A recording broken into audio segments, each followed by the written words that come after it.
गुरुदेव, आपके चरणों में कोटि कोटि प्रणाम।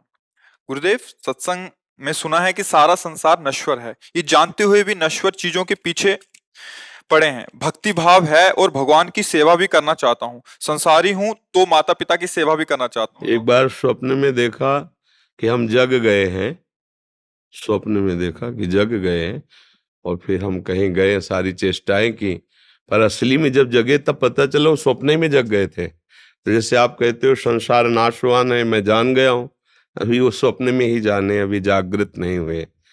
जागृत तभी माना जाएगा जब वास्तविक अनुभव में ऐसा आने लगे।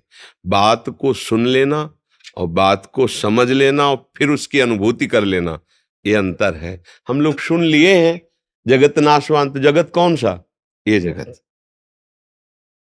स्थूल और सूक्ष्म और फिर कारण, ये तीनों नाशवान मायाकृत हैं और हम इसी में आसक्त हो गए हैं और हम इसी में आसक्त होकर कह रहे हैं कि संसार झूठा है।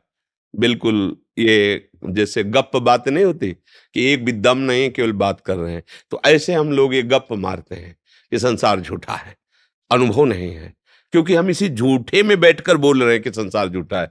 इसे तो हम सत्य मान रहे हैं। नहीं, आप कभी दर्पण में देखते हुए देखा है कि ये झूठा है, जिसे मैं देख रहा हूं ये झूठा है? नहीं, मैं हूं ना, मेरा मस्तक, मेरी आंख, मेरा कान। ये तो क्या हुआ, एक स्वप्न में हमें जागृत का भ्रम हो गया, पर हम स्वप्न में ही हैं, अभी सत्य अनुभूति नहीं हुई।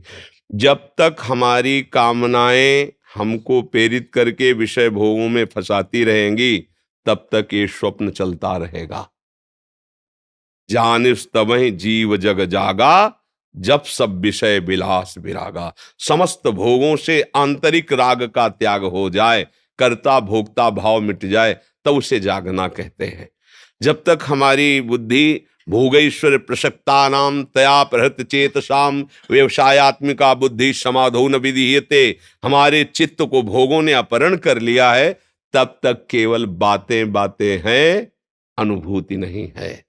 अनुभूति आएगी तो उसका लक्षण ही होता है किसी भी भोग की, भोगने की इच्छा ही नहीं रह जाएगी, क्योंकि अब जाग गए ना। जैसे स्वप्न में देखा था 56 भोग बने थे, पानी के लिए लालायित थे, लेकिन जब जगे तब थोड़ी लालायित हो गए। लगेगा वो स्वप्न के लड्डू पूड़ी देखी थी, वो तो सब मिथ्या है। ऐसे ही उमा कहूं मैं अनुभव अपना, सत हरि भजन जगत सब सपना। जागने पर चैतन्य स्थिति में तुम्हें कोई भी भोग आकर्षण आकर्षित न कर पावे, तब आपका ज्ञान शुद्ध माना जाएगा। अपने लोग ज्ञान पढ़ते हैं और ज्ञान दूसरों को सुना देते हैं, लेकिन वो ज्ञान थोथा होता है जब तक अनुभूति में ना आवे। और महात्माओं ने अनुभूति की है। महात्मा का तात्पर्य किसी भेद से नहीं है, जिसकी उदार बुद्धि हो गई। अभी स्वसुख बुद्धि है, दूसरों से सुख छीन कर भोग कर सुखी होना, इसे आसुरी बुद्धि कहते हैं। जब दूसरों में परमात्मा भाव करके सुख देने का भाव आ गया, वही महात्मा हो गया। चाहे पैंट शर्ट में हो, चाहे पैजामा कुर्ता हो, चाहे धोती कुर्ता में हो, चाहे सफेद हो, नीला हो, पीला हो, काला हो, इससे कोई मतलब नहीं।